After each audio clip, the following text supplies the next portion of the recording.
Le myosotis et puis la rose, ce sont des fleurs qui me disent quelque chose. Bonjour Caroline. Bonjour Elisabeth. Eh bien, vous êtes une artiste et vous avez fait aussi une psychanalyse. Donc, dans le fond, est-ce que votre psychanalyse a changé quelque chose à votre travail d'artiste? Bien sûr, D'abord, j'ai souhaité vous inviter ici. Je voulais quand même remettre le contexte dans un cirque où je suis accueillie en résidence. Et pour moi, cette notion d'être accueillie quelque part, elle est très importante.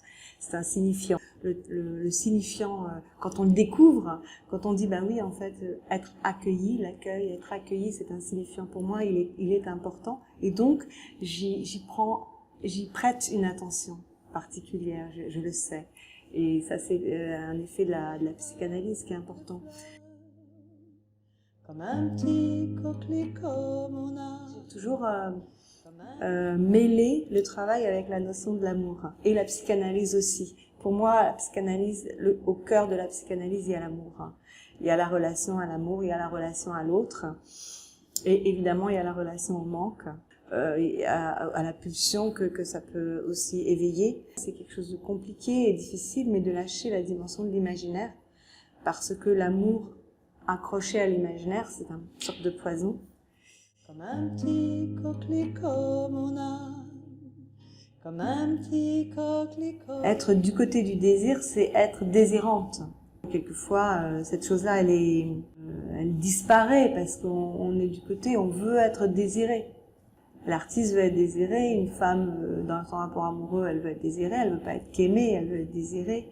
Il y avait comme une fleur. Depuis que j'ai décidé de faire ce métier, c'est-à-dire depuis que j'ai 17 ans, je pense que j'ai clairement décidé, sans le savoir, d'une manière intuitive, et puis voilà, que moi, ce qui m'intéressait, c'était l'amour. Et alors, quand on commence une psychanalyse, on vient comprendre petit à petit, on vient se plaindre, on vient accuser l'autre, on comprend qu'on y est pour quelque chose, pourquoi ça se répète, on vient poser cette question. Lorsqu'on est accroché à cette dimension imaginaire, on manque l'accès à son désir. Et finalement, le psychanalyste, c'est ça qu'il fait, il vient faire par des interprétations, par les arrêts, par les coupures, la recherche de son désir, qui est pas forcément ce qu'on croit. C'est très compliqué parce qu'aujourd'hui dans la société, quand on parle avec les gens, le désir, ils pensent que c'est je veux. Donc moi je veux ci, je veux ça, et enfin confronté à ça, un univers capitalisme qui en a rien à faire de l'amour, qui en a rien à faire, qui comble, et puis nous on est emporté aussi là-dedans. La psychanalyse, je trouve, elle est claire aussi là-dessus, sur le monde aujourd'hui où les pulsions se réveillent de plus en plus et où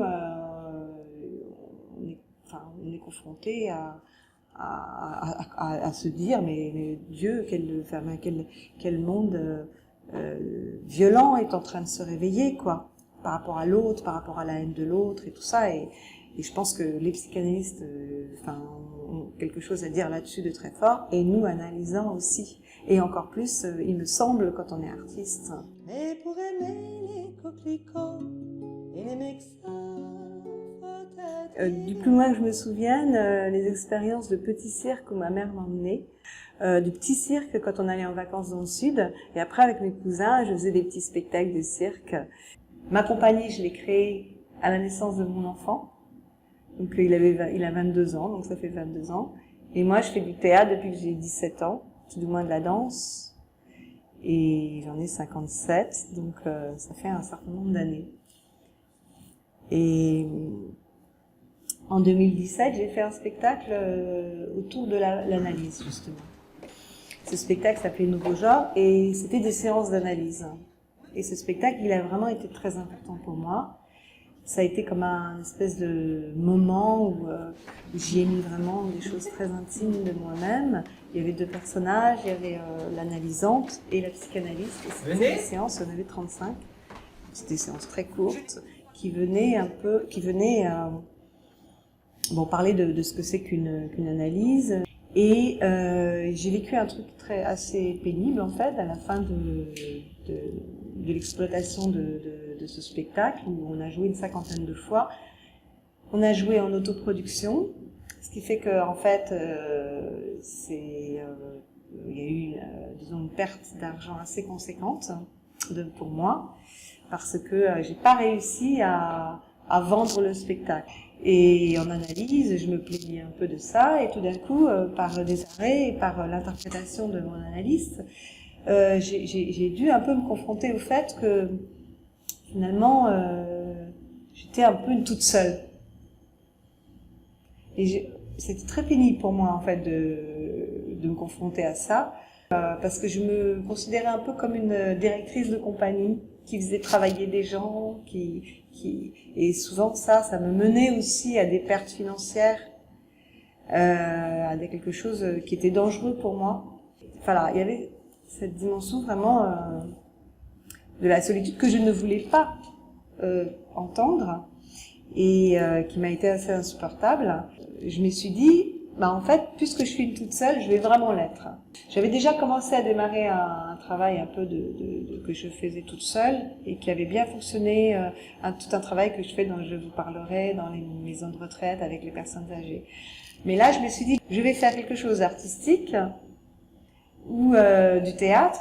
Je vais organiser mon travail de manière à pouvoir diffuser de la musique, du son, des images, de la lumière toute seule. Et en plus, j'avais commencé à travailler des marionnettes. Donc, j'ai réalisé que le marionnettiste, c'était quelque chose qui me plaisait bien, parce qu'il n'était pas complètement justement tout seul. Il avait la dimension de l'autre, mais l'autre, en fait, c'est un peu lui. C'est des voix. C'est lui, il prête son corps, il prête sa voix à une marionnette. Et tout d'un coup, la dimension de la parole prend une autre couleur. Sous son corsage blanc, juste à la place du cœur, le soleil gentiment. À 17 ans, c'était oui, je veux être danseuse. C'était comme un torrent en fait, ça m'a emportée. J'ai voulu être danseuse, mais j'ai fait du jazz. Donc moi j'aimais la musique noire américaine, je voulais danser comme les noirs américains. J'aimais le jazz, j'étais à New York travailler avec Alvin Ailey, je m'y suis complètement identifiée à ça et ensuite à cette musique, à cette forme de danse qui était un peu loin de moi en fait, d'une certaine manière. J'ai travaillé dans les music halls, j'ai fait de la télévision. Et donc j'ai travaillé comme comédienne, danseuse chez Jérôme Savary, et j'étais aussi emportée dans le désir de chanter à tout prix, faire de la musique. J'ai l'impression que j'ai un peu tout le temps passé ma vie à courir, à être emportée par quelque chose. J'étais du côté du désir, et en même temps il y a toujours quelque chose qui est raté. Comme un petit coquelicot, mon âme. J'ai relu aussi une phrase que j'aime bien qui est seul l'amour permet à la jouissance de condescendre au désir. Je trouve que c'est énorme parce que la jouissance, elle est quand même, elle fait quand même tout en retour. Et quand on entend une phrase comme ça, on a une perspective. Quand on se dit, bah oui, en fait, oui, il y a quelque chose qui peut faire, donner au désir une vraie place. Enfin, souvent, on est embarqué par sa jouissance qui nous empêche de rejoindre ce désir. C'est très curieux comme t'es surpris en évoquant.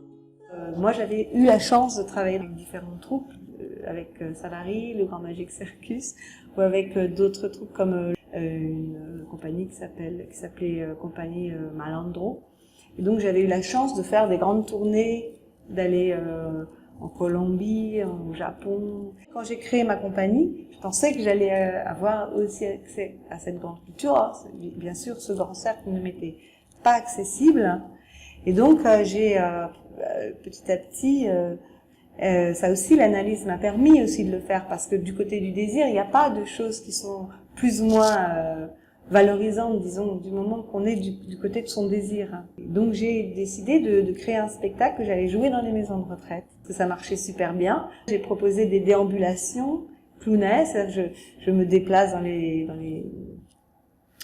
les étages, je chante, je danse avec les gens. J'en ai fait avec d'autres clowns, donc on propose ça à un clown, à 2 clowns. Après, on a commencé à faire des projets avec de la photographie. On fait des expositions de photos avec un photographe qui vient prendre en photo les visages magnifiques des personnes âgées. Ce n'est rien d'autre qu'une aventure, ta petite histoire et je te jure. Ça, c'est une chose que j'ai compris aussi en travaillant avec des personnes âgées, des personnes Alzheimer, c'est qu'on pouvait toujours on peut toujours essayer, tout du moins, mais on peut toujours y croire et ça marche et c'est vrai, c'est une vérité. Enfin, c'est que le symptôme, il reste jusqu'au bout. Et s'il y a qu'une chose qui est là, c'est le symptôme. Et il y a très peu de gens qui le savent, ça. Et nous, on le sait analysant parce que finalement, on fait que s'arranger avec, ou disons créer quelque chose à partir de ça. Et donc créer à partir de ça, créer la rencontre avec l'autre aussi. Quand je vais dans les EHPAD, les maisons de retraite, je suis sidérée. Il y a un exemple qui me vient, j'avais fait mon spectacle, je rangeais mon décor, et la dame, elle était dans une chaise roulante, et elle faisait que appeler maman. Maman, maman, maman, maman. Elle pleurait, elle appelait maman, elle pleurait, elle appelait maman.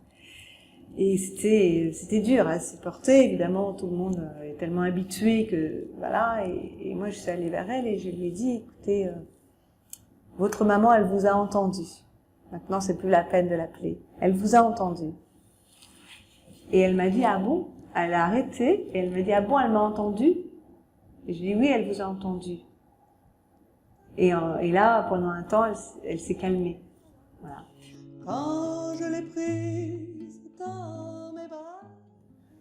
Vous écrivez, au fond, c'est écrit. Oui. Hein, les choses sont écrites, c'est scénarisé, il y a une écriture derrière tout ça. Ouais. Ben ça, c'est un travail qui a été long aussi en analyse. C'est-à-dire qu'en analyse, parce que dans ma famille, mon père a toujours écrit. Enfin, il y a quelque chose avec l'écriture qui est vraiment important. Mon père, c'est un auteur. D'accord. Voilà, aussi. Donc, et moi, j'ai été dyslexique toute mon enfance. Donc, il y a eu quelque chose avec le mot qui, petit à petit, en analyse, c'est jusqu'à accepter que finalement la dyslexie, peut-être que ce n'était que des lapsus. C'est pas une faute, c'est un lapsus. Donc du coup, ça ouvre une perspective. Et puis ensuite, j'ai travaillé sur le mot en tant que simplement sonorité. Et j'essaye avec l'écriture d'essayer d'aller au cœur de quelque chose. Puis il y a des périodes où j'écris plus, où je suis plus dans quelque chose de concret, où je vais fabriquer des marionnettes, travailler le chant. L'écriture chez moi, elle est avec des mots, puis de temps en temps elle est avec des gestes, de temps en temps elle est avec des fabrications de quelque chose. Donc j'ai besoin, je pense, de mixer toutes ces choses-là. J'aime bien ce terme aussi de l'expérience. C'est une expérience, puis on essaye autre chose, et puis j'essaye de sortir d'extirper quelque chose de moi. J'ai tant appuyé mes lèvres sur son cœur qu'à la place du baiser, il y avait comme une fleur, comme un petit coquelicot, mon âme, comme un petit coquelicot.